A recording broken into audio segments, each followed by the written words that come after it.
Welcome sa hotel namin sa Kaohsiung. Room rates dito start at 4,000 plus pesos per night lang. Meron siyang king-size bed, kasya kaming 5 dito. Ang laki ng window at may view ng Formosa Boulevard. May stool at luggage rack.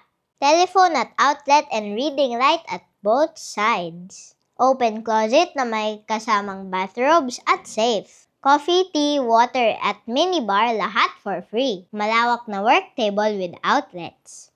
Siyempre, hindi mawawala ang flat screen TV. Before I forget, meron palang mirror dito at malaking space. Good news, yung toilet ay may bidet. Sink with mirror and essentials. Hot and cold shower with shampoo and body wash. May ice cream bar sa umaga, merienda sa hapon, at evening cocktails, lahat for free. Dito lang yun sa Brio Hotel sa Kaohsiung. Don't forget to use our codes when you book this hotel. Maraming salamat mga ka-eats. Bye-bye!